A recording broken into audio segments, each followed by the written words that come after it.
This is Radio 314 on the Red Ice Radio Network.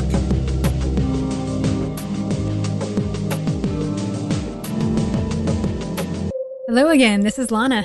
In a moment, you'll hear from European news director from avoiceformen.com, Lucian Valsan, who joins me from Romania to discuss so-called progressive Marxist feminist governments and what is unfolding in Europe. We'll also talk about how these extreme feminist values translate into schools, government, and pop culture.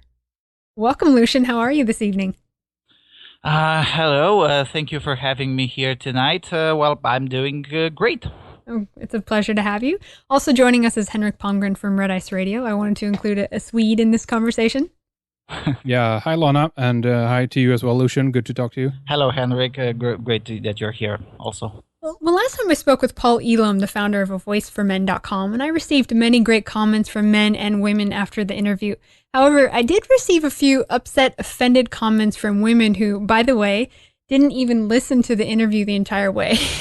And in the first 10 minutes, we actually spoke about self-empowerment and being responsible for personal choices. So even that is offensive nowadays. What do you think about that? Yes, it is offensive. And I can speak about Europe more than about other areas of the world. But in Europe, in particular, we are cultivating a culture where personal accountability, characterization by merit, and individual responsibility are now, anathema.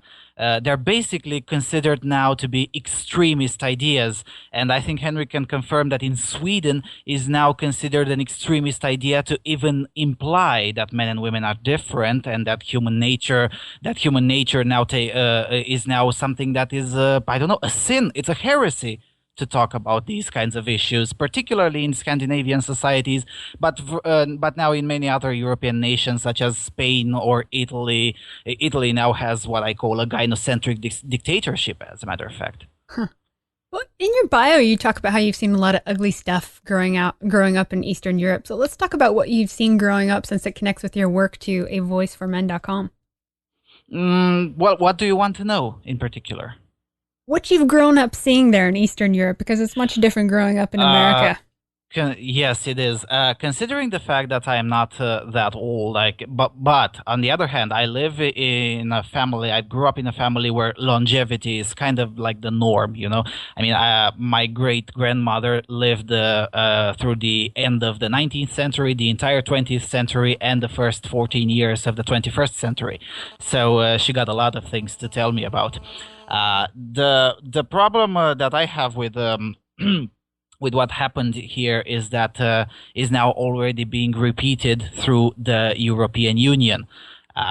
For instance, we've seen here in Eastern Europe exactly the steps that are now being taken both in the European Union and North America. That is the nationalization of healthcare, the increasing involvement of the state in private businesses and including in private lives. That is regulating how people stay home to raise children and all the other things. These kinds of things were kind of like the norm until the year of 1989 in Eastern Europe.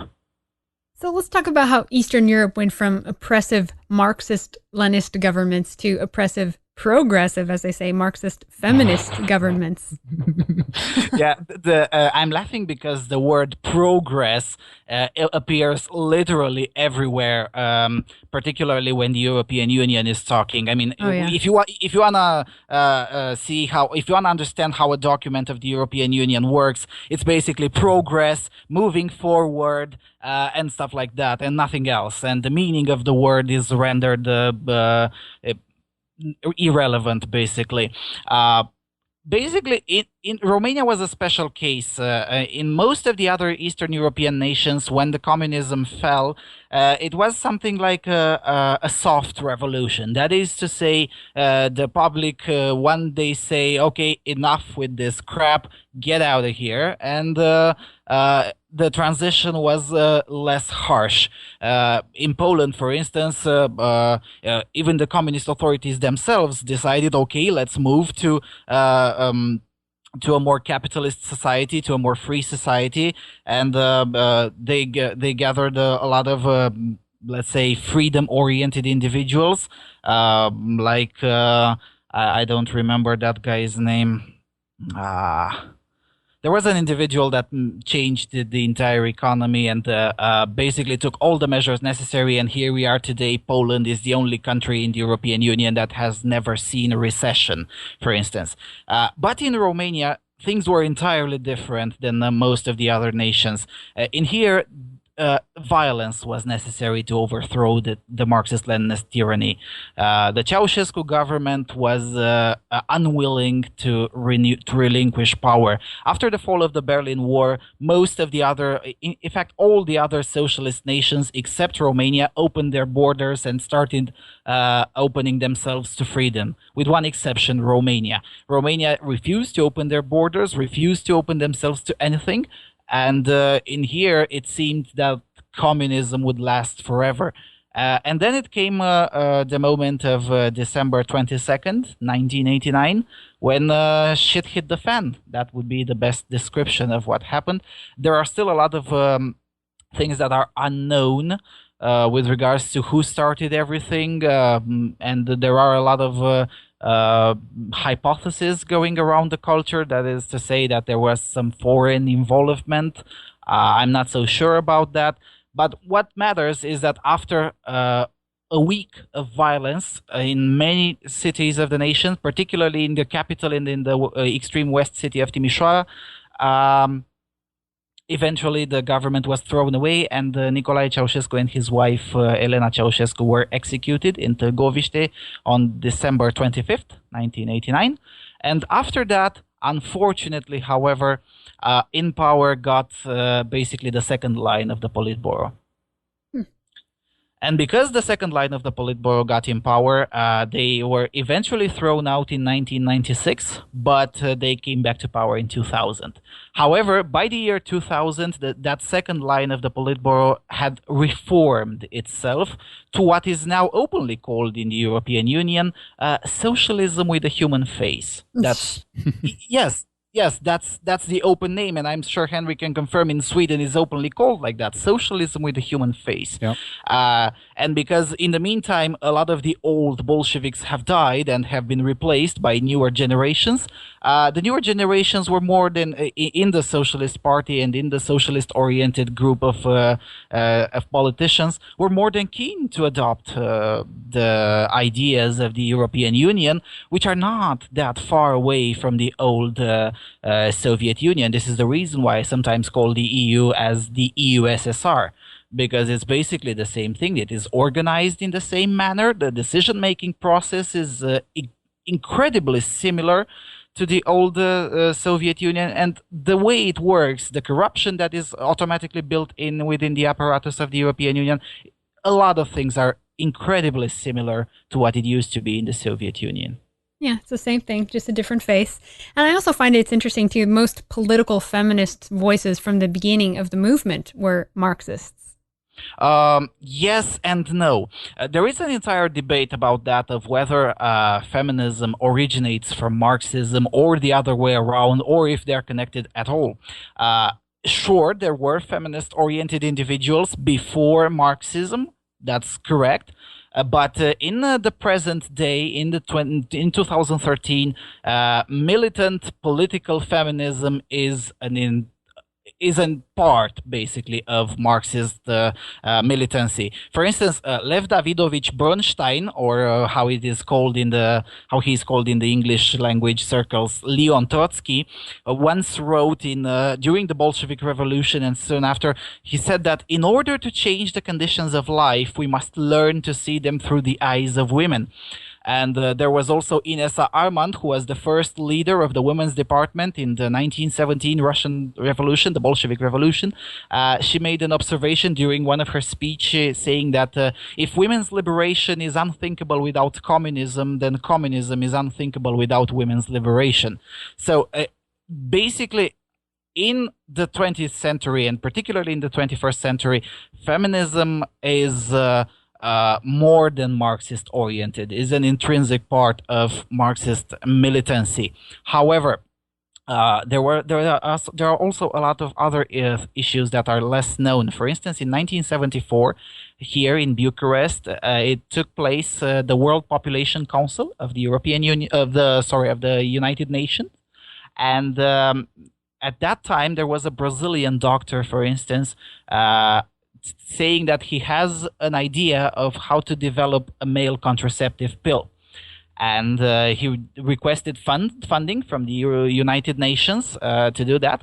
And the most relevant opposition to this idea basically came from Marxist feminist women who shouted "no male pill" throughout the conference, and eventually the Brazilian doctor was denied funding.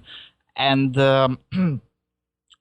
we can see that in the last 40 years, particularly in this area of the world, this kind of anti-male policies are usually coming from Marxist-oriented politicians. Well, I'm amazing that male lawmakers are also voting in favor of this too, though, right? It's not really amazing once you get to understand human nature, however, because a friend of mine was saying that, there are these, how do you call them? These crooks in human nature. The human population is basically accustomed. I have no idea if it's biological or a learned behavior, but it is there. It is accustomed to basically protect women. Women first and the fuck with everyone else. Mm-hmm. It's just how things work. And I'm pretty sure that this will not go away anytime soon. Well, it's funny because just the other day, I was telling Henrik too, I was watching a documentary about beehives and insects and ant colonies, and it's a great metaphor for Marxism or collectivism, but it's built mostly by the large population of sterile females. Yeah, they have a few male drone workers, but everything is to support the queen bee who lays the eggs. Mm-hmm. And you kind of see that happening in a collectivist society, right? It's all about the children. It's all about the women. It's all about the healthcare for the children, right? Yes, well, this thing about it's all about the children it also has a socialist flavor, but a national socialist one. Hitler himself was the one who said that if you can convince the overwhelming majority of the population that the state has the best interests of the children in mind, you can literally do anything and the population will applaud. And in the case of National Socialist dictatorship, it kind of worked, and unfortunately, it's still working. We see, and I've recently read about not a bad one, but rather a sad story from Sweden, where the state literally kidnapped the children of a family because that family said, we're going to homeschool the child. Henrik has interviewed that couple. We had Kirsty Johansson with us and talked about the abduction of their child, Dominic Johansson, by Swedish Social Services. It's one of these horrible cases where they have fallen between the cracks. It was just at the time when they made it illegal to homeschool in Sweden. And despite this, they had gotten the approval by one end of the government, but the local city or county government did not approve of it. And they ended up stealing their child from them when they were attempting to leave the country, pretty much. And this is yet to be resolved. This case is still going. Mm-hmm. Yeah, these are the things that Europe is quite accustomed to, this kind of egregious level of statism. And it's not only Sweden. Now, the German government, for instance, is petitioning the United States government to extradite a couple of Germans with their kids that are now living in Texas, if I'm not mistaken, because they fled Germany for the simple reason that the state was forcing them to put the kids through sex ed courses and other things that the parents disagreed. And they said, the hell with it, and we're going to move to the United States. And now the German government is petitioning the U.S. government to extradite them back. And it's likely that the United States government will say yes. It's yet to be resolved, but I have little doubt that the United States will say no. Now, Lucian, let me ask you this. Do you believe that the welfare of the children and what, that taking care of the children is the primary sentiment, or is that just an excuse so that they can use the kids for political purposes? There is a little bit of both. Yes, there is a true sentiment in it. Again, because of these crooks in human nature that that most of human individuals have, that is to protect women at all costs. So there is a genuine sentiment in this, but the ideologues that usually run the business of a state, of a particular state, are of course using it to advance political goals. Yes. So it's a little bit of both. And how do we see feminist version of equality translating into European schools? Oh boy, an entire library could be written about this. First of all, you have to understand that at least now the European Union still doesn't have the authority to impose this in the entire European Union upon all the 28 unfortunate nations that are part of this club. However, there are a lot of countries that have already taken steps to implement these kinds of things. Croatia and Sweden are basically the leaders in this progress thing. But Italy, Spain, the United Kingdom, Norway, even though Norway is not part of the EU, but still are also not far off behind. What I found the most egregious part in this kind of business was a case in Croatia, where there are basically feminist organizations invited into the schools to preach to 10-year-olds, to 8-year-olds that all men are rapists, and that the male sexuality is inherently oppressive, and stuff like that are basically from the manual of militant feminism.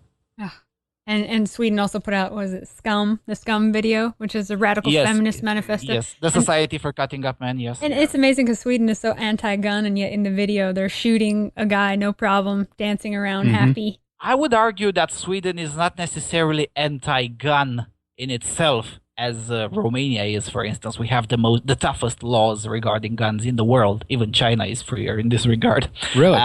Really. Yes.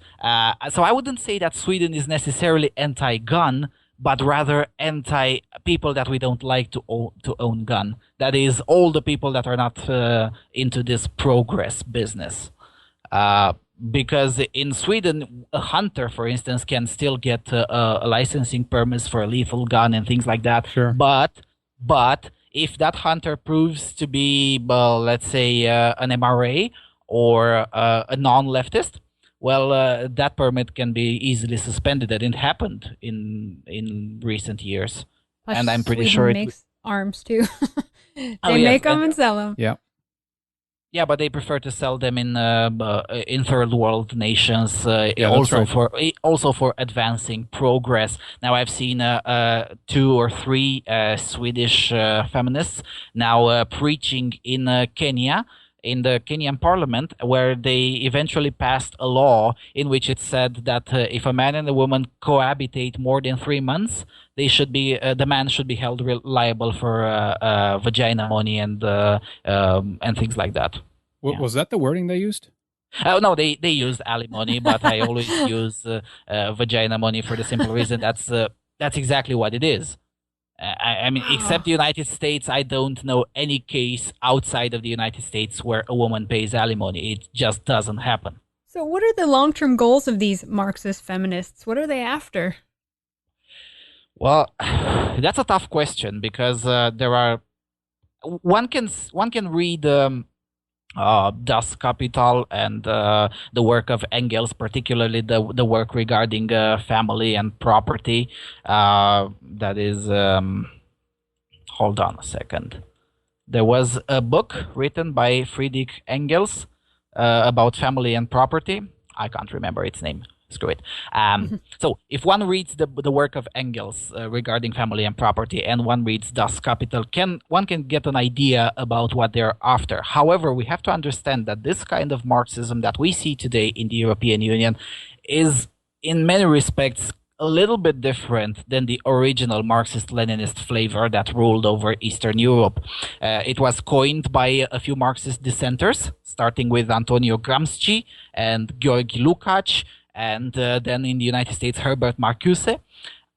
This is the reason why you will hear some people referring to this as cultural Marxism, because it's not necessarily about economics, but it's about the entire culture to be revolutionized, as they use the terminology. So it's hard for one to make a definite assertion as to what they are about. I mean, what is the end game? One can guess and can make an educated guess. My educated guess would be that the end goal would be definitely to crash the society and crash capitalism, because that's the first point in any communist manifesto that respects itself. If we go back to Sweden again, I wanted to ask you specifically about the case of Julian Assange, so we can get a flavor of what happened there and what happened to him with rape allegations, made against him and everything else. He described Sweden as the Saudi Arabia of feminism. Others call it state feminism. But can you talk about Assange and how you see that whole situation? Well, I always had mixed feelings about this individual, because there are a lot of things that are unknown. What I do know for sure is that the accusations against Julian Assange were dropped, and it was more than obvious to most of the prosecutors that there was nothing to prosecute. And then suddenly, the state decided to turn around and, okay, let's still do it just because potato. Now, one can speculate that there was some pressure from the US government or other kinds of pressures exerted on the Swedish prosecutors. I don't know. I don't have evidence to support these kinds of claims. But what it is sure is that the case has been used to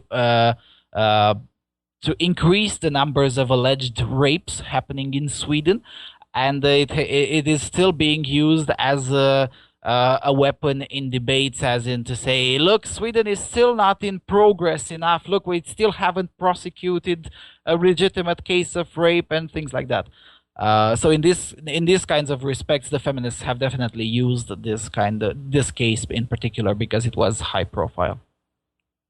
Just like they used with the case with Dominique Strauss-Kahn, for instance, the former head of the IMF. Mm-hmm. I mean, in that case, I'm not a very good fan of the IMF myself. However, to think that an old guy that was 40 centimeters shorter than the big woman that he allegedly attacked, and to think that he attacked her that bad, and that all of that story that was obviously made up happened.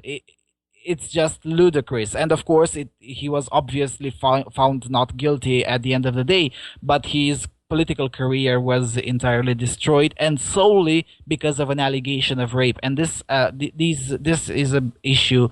The false allegations of rape are creating an enormous damage to individual men and to society at large.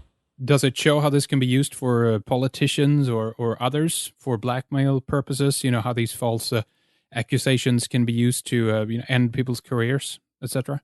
Mm-hmm, mm-hmm. Yes, it can. Yeah, they can be used, and they have been used. The Dominique Strauss-Kahn case is the most obvious instance of that happening. It has happened in lower levels, but I guess the DSK case is the most high profile, where a false allegation was used to terminate someone's career. Why do you think that people automatically side against the accused? This seems to be, happen by default, right? That's mm-hmm. why it's such a powerful tool to take someone out. Yes, people tend to side automatically with the accuser, regardless of evidence. I already said it. There are these crooks in human nature where we tend to favor women. We tend to believe women, especially when they claim harm has been done to them. And on top of this, these crooks in human nature, there is the feminist culture that always says us that all men are rapists, and that tells us that women are oppressed in Europe and North America. Of course, they're not, but the truth is something that's not really necessary in modern day political debates. But basically, it's human nature plus feminist culture. Well, soon these men-hating feminists will say that men's sexual desire is unnatural and should be treated by psychiatrists.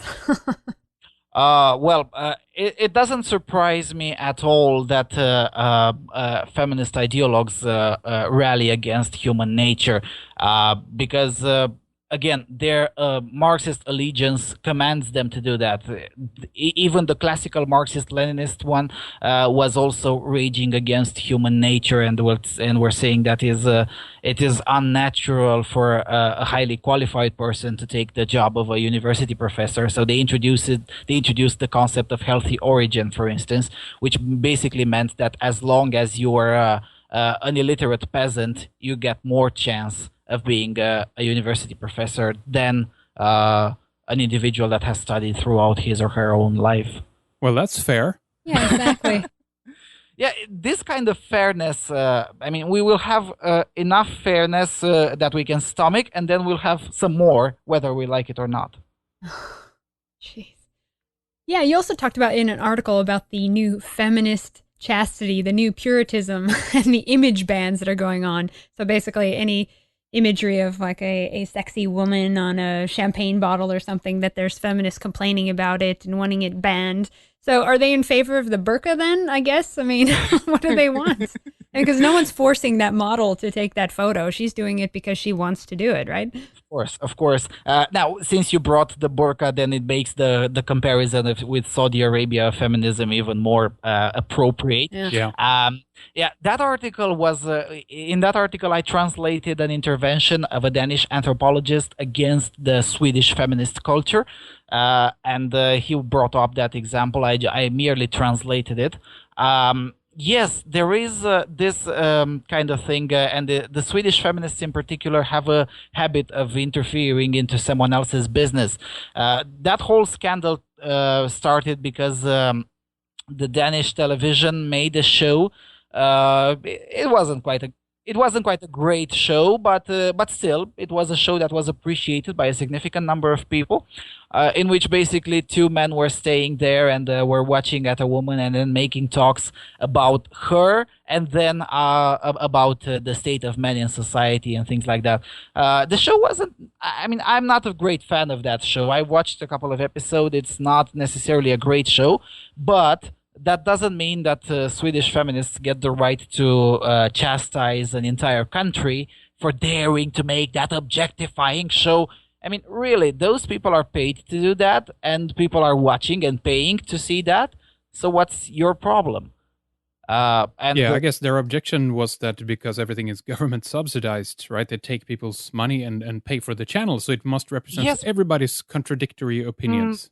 I don't remember entirely what was the first line of the Swedish feminists when they object to that. I know only the scandal between them and Dennis Nørmark, the Danish anthropologist that had that dialogue that was surprisingly published in Verdens Gang in Sweden, which is a surprise because you rarely see something in Verdens Gang that goes against the feminist narrative. But that's in Norway, though, isn't it? There is also a newspaper in Swedish that's called Verdens Gang. Well, there you go. Then you know more about Sweden than I do. Yeah. And it shows how much I pay attention to the mainstream media as well, by the way. Anyway, yes. Go ahead. And their objection was basically that that particular show objectifies women. That was the main objection. What they failed to realize is that those women that were allegedly objectified were paid huge amounts of money to be part of that show, and the ratings of that show were fairly decent, and at the end of the day, the TV station won a lot more money than it powered in from that show, so it was a successful show.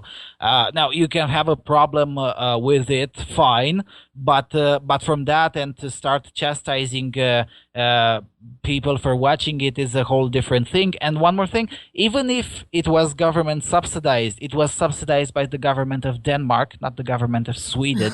So it's not necessary. So again, it's not the Swedish feminist business what the Danes do in their own country.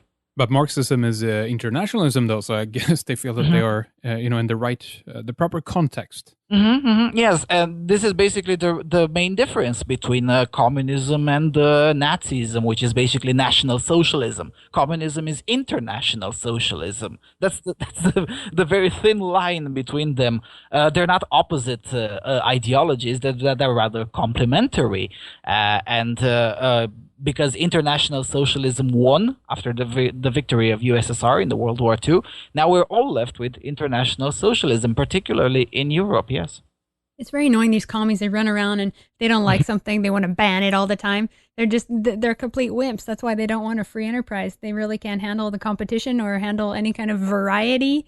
They don't know how to keep their mouths shut and just let other people have what they want to have. I have an example on that in terms of Sweden. It's kind of a minor story, but it's very symbolically significant. It was when a number of women joined the military in Sweden, and we had this one insignia with a lion on it that had a pair of balls on it. And I remember that they petitioned and lobbied for that to get the symbol of the lion, to get castrated because it was offensive, because it's a weapon. It had two, balls hanging off of it. So what do you say about that? Well, the extreme laughter is my usual comment when I read the story from Sweden, and I don't want people to take this the wrong way, but seriously, the military is about one thing. It's not about the image from some uniform or whatever. And you go there to defend your country. You don't go there to play victim and play offensive. I mean, if you can't stand a lion with some balls, then how will you be able to deal with the issues in actual wars? Sure. Yeah. Sorry, Lana, okay. I want to make a comment about that thing that you said that these commies are annoying. Well, we have to understand that most of the people who would have referred themselves as liberal or left-wing now prefer the term progressive, I guess because it sounds more progressive. But we need to understand a difference between liberals, lefties, and progressives. I mean, I like liberals, and even lefties are okay if they're the right sort of lefty, but progressives are the one that gives the creeps. Because progressive sounds like a good word, but in reality it means moving gradually, progressively, towards an ever more regulated, controlled, and less free society, where group identity trumps all and every casual remark, and it's a potential hate crime. These kinds of hate crimes are quite popular now in Europe. It has become a hate crime to say that men and women are different. It has become a hate crime to say that the gender pay gap is a myth. It has become a hate crime to say a lot of common sense, factual reality things. Yeah, I've heard feminists use the term, no, it's positive discrimination. But that doesn't make it any less discrimination, isn't it? What do you think of it? This follows through here if they continue to use the strategy that they use? Where will this lead up? Where will this end up? Well, I can hope, and judging from the example of the Soviet Union, I think it will eventually lead up to a very violent and unpleasant crash of the European Union and all the 28 unfortunate nations that are within it. And after that, probably, unfortunately, some other ideologues will then take over, and 50 years from now, we'll have another European Union, because human beings learn only one thing from history. That is that human beings learn absolutely nothing from history. And I pretty much think that, I mean, the European Union in its current state, and with this wrong construction of the euro currency, cannot hold any time longer. Probably by 2025 there will be no European Union, and just like the collapse of the Soviet Union, it will leave us with immense ethnic problems and economic problems that will last for a while, and after the things will get calmer, probably again some other ideologues will build just another union. Well, this is when I've heard women say, well, that's because we need women in charge, women presidents and women politicians. But to me, a politician is a lying politician no matter what sex they are. Well, most of the politicians, yes, they are liars. I have to agree with that. Now, I think that politics, I mean, being elected into leadership positions is just like any other competition. It's just like being elected the CEO of a company or being elected anywhere in a private enterprise. And as long as you can get people to vote you, you can get in there. So if women don't get enough votes, well, if we are to think in collectivist terms, it's first of all women's fault. I mean, women control the vote collectively. because there are more women voters than men voters. So if women were so concerned about the lack of women in leadership positions in the state, well, that could be easily solved. But it's not happening. And why is that not happening? Because the human nature, again, which is something that we constantly deny here in Europe, it's not in the human nature for most women to want to get into politics. And those that do want usually end up in leadership positions. Those that truly want that. But it's normal when you have 40%, let's say, of men interested in politics and 5% of women interested in politics. It's normal to have more men than women in politics. It's just the way it is. I also see a lot of the female politicians that do get into politics, they're very masculine in their approach. I mean, is that helping them any? I don't know. I sincerely don't know. For instance, I was a very good fan of Margaret Thatcher, but I wouldn't think that Margaret Thatcher was necessarily masculine. Frankly, I don't know. I don't know if that's helping or not. What I do know is that usually, or it used to be, not anymore now, but usually in politics, it usually ends up being the most popular politician or the most qualified individual for the job. And Margaret Thatcher got there without any quotas and without any affirmative action or positive discrimination. Angela Merkel is now basically dictating in most of the European nations, and she got there without any quotas and without any positive discrimination. South Korea is led by a female leader that got there without any kind of quotas and any kind of positive discrimination. So I would say that it's more about a question of really wanting to be there than a question of discrimination. Oh, yeah, definitely. I wanted to know how you came across the information. You were talking about Sweden, how basically a man is literally a second-class citizen under the law in regards to violence, custody of children, even body searches, even for foreign men married to a Swedish woman testifying in court. It's always the woman first and the man second. So how did you come across that information? Well, I started reading the law. Basically, it's not something that is hidden. It's not something like nobody knows that it's happening. It's out there. All you have to do is read the Swedish laws and apply common sense to them. And you can't get to any other conclusion than that Swedish men are basically second-class citizens. You just have to read the law. Of course, I had some inspiration from some great Swedish bloggers, such as Daddy Sverige, for instance. But basically, I started reading the law and looked for. I mean, Sweden claims to be an egalitarian heaven. So if that's the truth, of course it's not. But if that were to be true, then you wouldn't find the word man or kvinnor, man or women, in the law. You would only find person. Exactly. So I started looking for a man or kvinnor in the law and started reading it, and then I got to the obvious conclusion that Sweden is definitely not an egalitarian paradise. Well, exactly. My point has been to try to highlight the shadow side that is very much unseen to the rest of the world because the media never talks about it. It's tremendously one-sided. There are so many double standards in Sweden, and now you get an oppression of a different kind. But will these things ever be highlighted? I mean, especially when we have things like the Millennium series by Stieg Larsson that people are obsessed with, though they have never been to the country or been visited.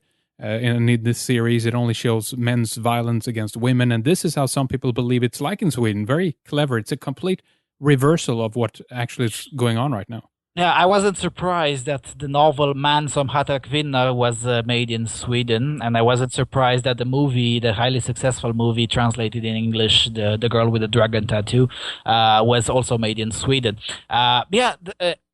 Apparently, the organization called ROKS, Riksorganisationen för kvinnor och tjejer i Sverige, basically the national organization for women in Sweden, apparently they won the cultural war out there in Sweden. I mean, if you watch documentaries such as Könskriget or the Swedish gender war, you get the idea that they basically won the cultural war, and the men in there are basically moving out.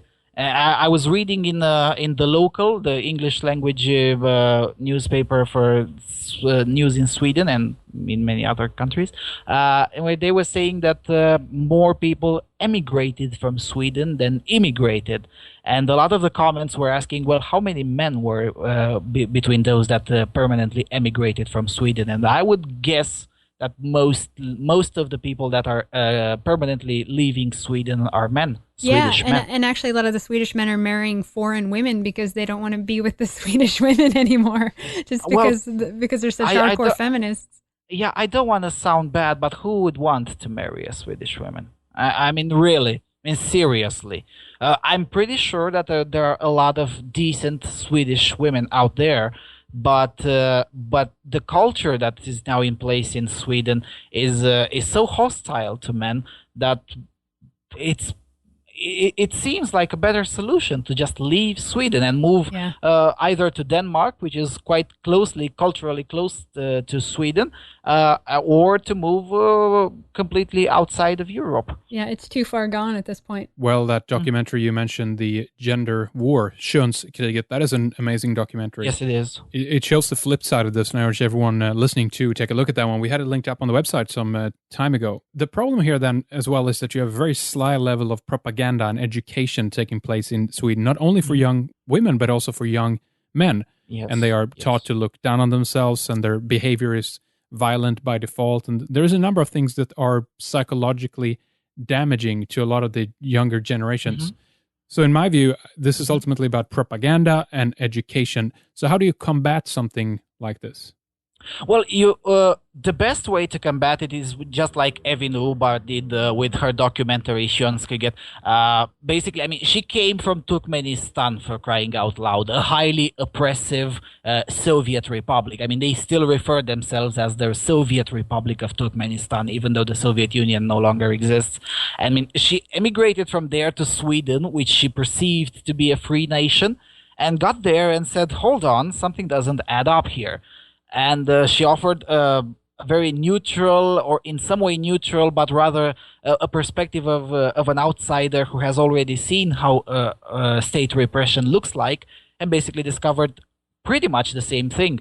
As for the quote-unquote education, well, every single totalitarian regime has tried to take over the education, and once it took over the education, things went smoothly in less than 2 decades. It happened literally everywhere where a totalitarian regime lasted more than 10 years. So I think this is the same thing happening in Sweden as well. And the problem is that unlike other European nations, in Sweden, literally opposing points are banned. I mean, I was reading about that thing that they call Könskraftperspektiv, or the gender power perspective, something like that would be the translation in English. And basically, Könskraftperspektiv was considered to be the Bible of the Uppsala University in Sweden. And anyone that dared to oppose that, be it professor or student, was either fired if it was a professor, or excommunicated if it was a student, was expelled. So in this regard, and this is the same thing happening in primary education or in lower levels of education in Sweden. I was reading about a man that is now suing the Swedish state at the European Court of Human Rights. I mean, he was basically thrown away and put to jail because he dared to come to a school and said, look, what you're learning in sex ed is not entirely accurate. Here's a brochure with a little more accurate information. That's all he did. And he was thrown away in jail for hate speech. Yeah, this is fascism, folks. Yeah, and now in the preschool, they're trying to ban, we've talked about this on several shows before, certain terms that are him and her, right? That's what they're doing. Mm-hmm.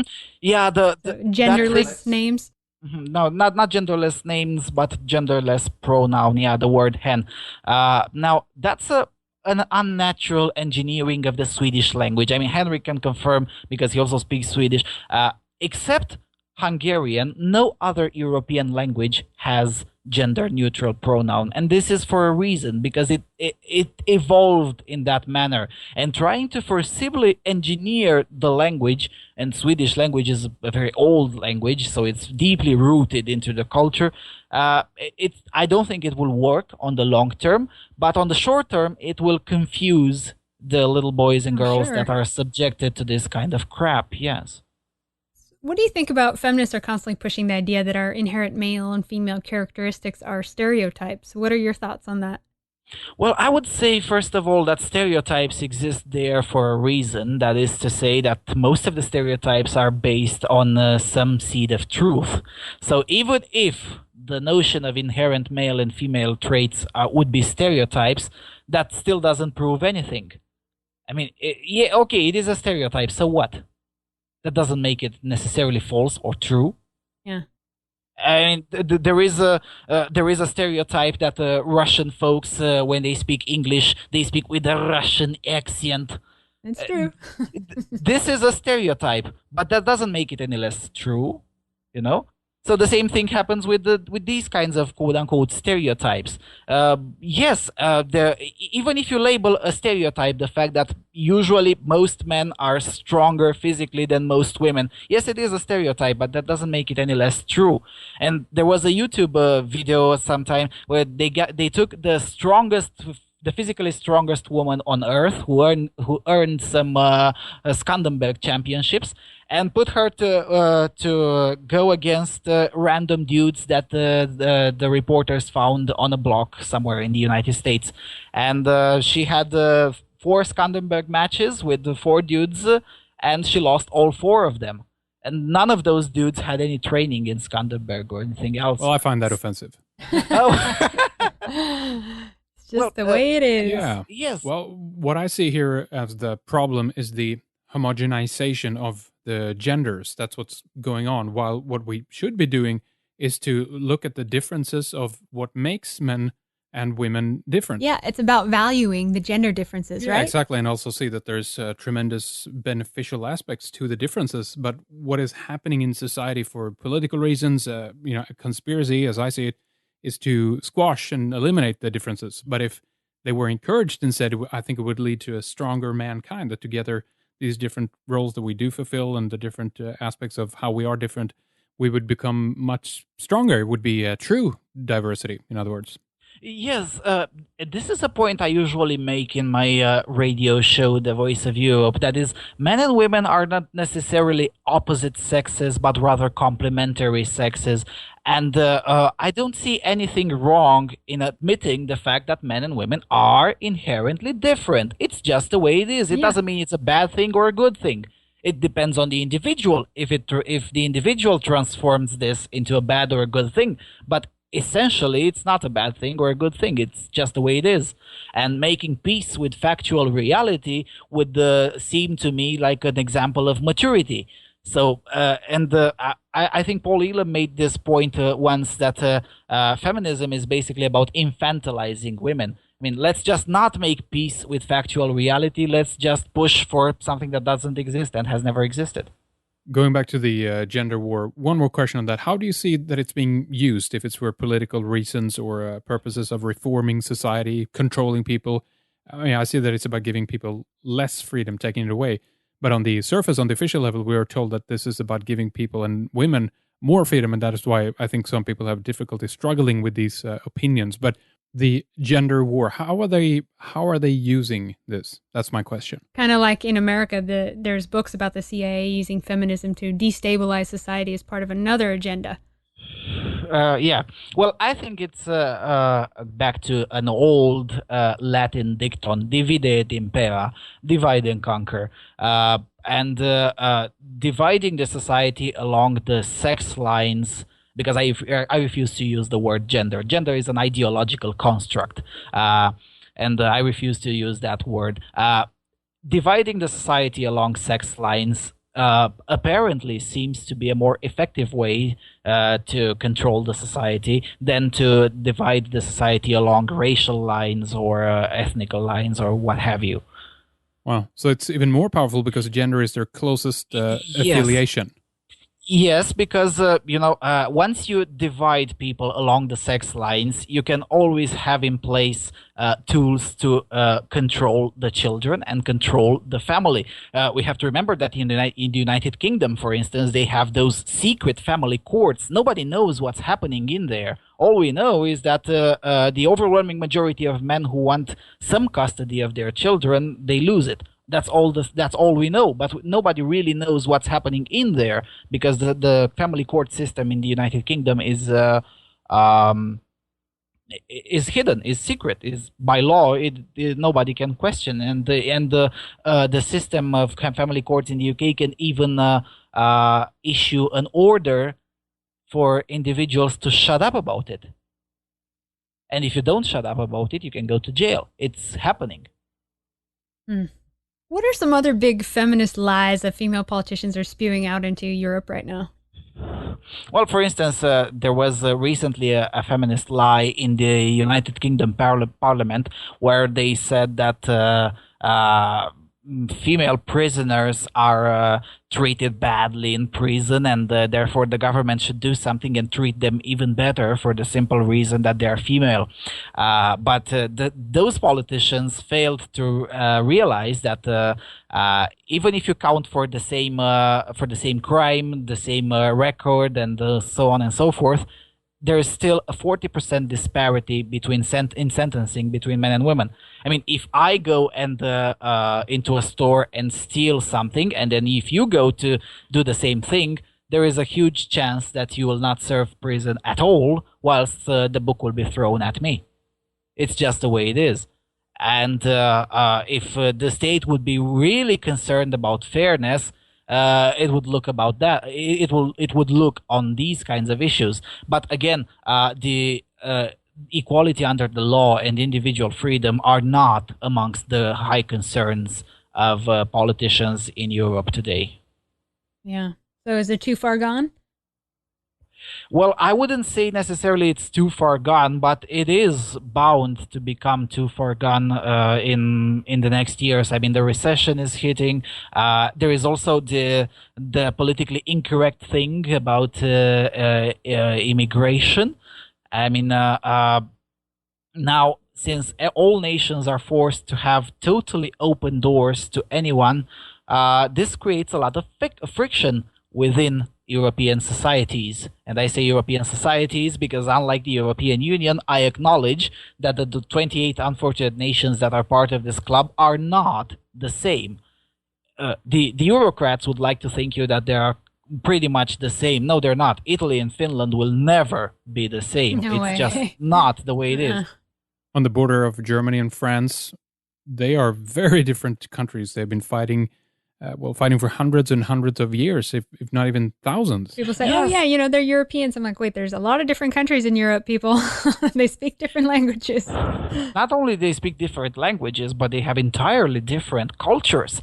For instance, I live in Cluj-Napoca, 200 kilometers from here. It's the Hungarian border. So I'm pretty close to Budapest. But between Cluj-Napoca and Budapest, oh boy, there's different planets. They're literally different planets. Or for instance, between Iași and Ungheni, they're basically 30 kilometers between the two cities, but one is in Romania and the other one is in the Republic of Moldova. Again, different planets, entirely different planets. But you can all watch American Idol. Not necessarily. You would be surprised how little popular that thing was. I'm glad to hear that.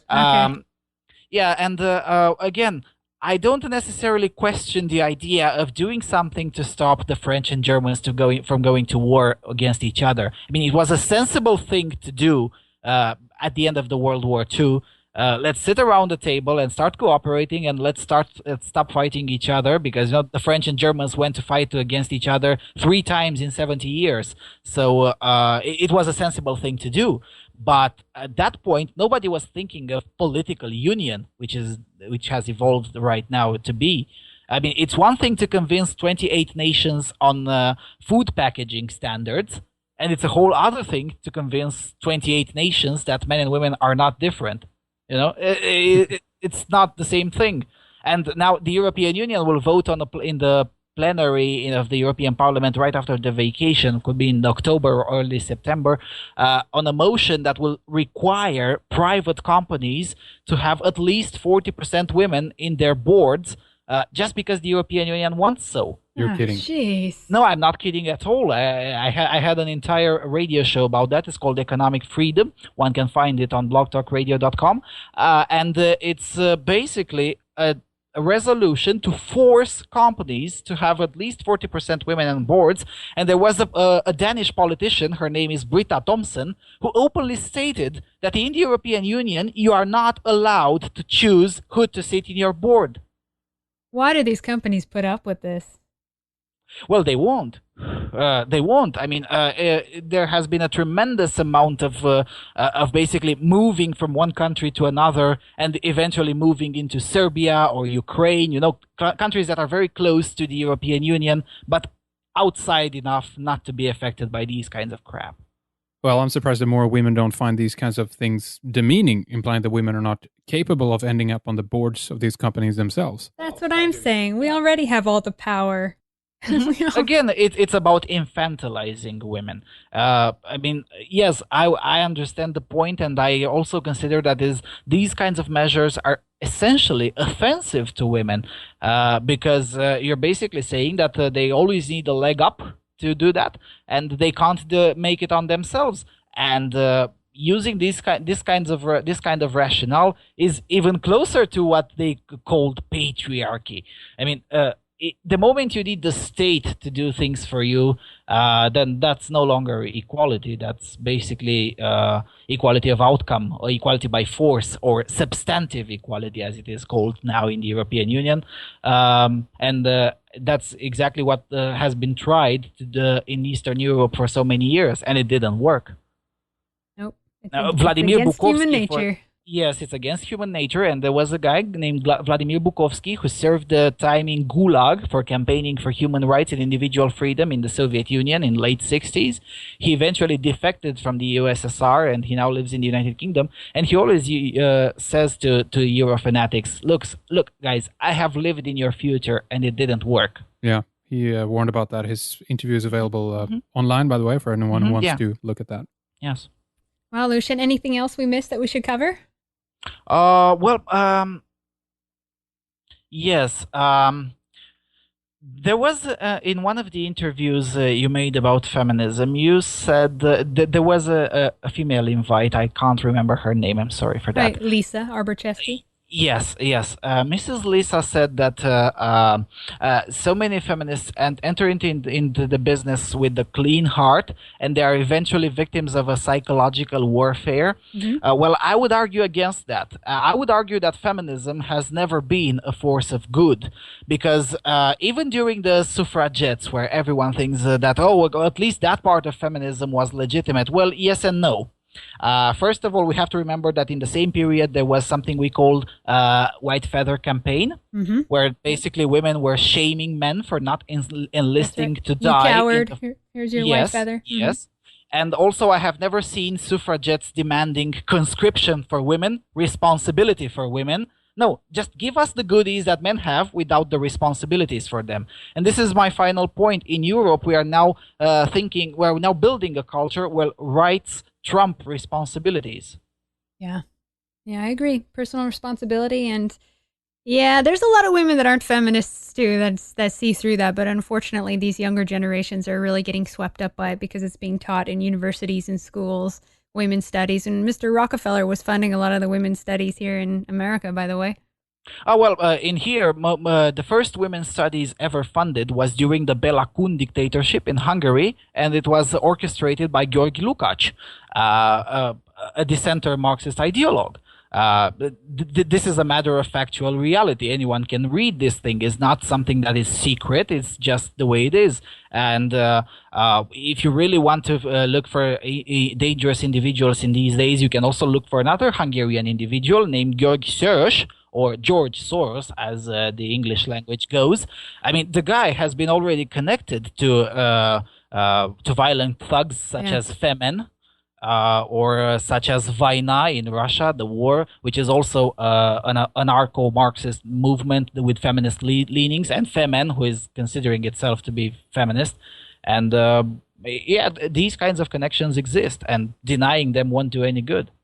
Yeah, for me, and I talked about this with Paul, to me, feminism from the very beginning was a step in the wrong direction because it's going to government for something and building the government up to be even bigger.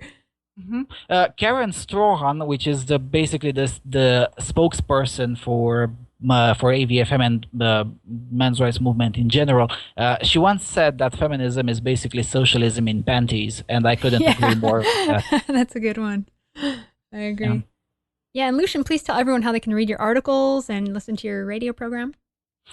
Yes, my articles are usually once a week or once in 2 weeks on avoiceformen.com. If you really want to listen to read only my article, would be avoiceformen/author/VILO13. My radio show can be listened to blogtalkradio.com/avoiceformen. My show airs every Friday on 1 p.m. Central Time in the US and 7 p.m. London time in Europe. It's called The Voice of Europe, and the archive is also there. Well, thank you, Lucian, for your time this evening. Okay, thank you for having me here. Thank you, Henrik. Thank you. And I said it last time and I'll say it again. Be kind to each other, ladies and gentlemen. Men and women were intended to be a beautiful union, bringing out the best in each other. And for some of us, we've already discovered that. We'll talk soon.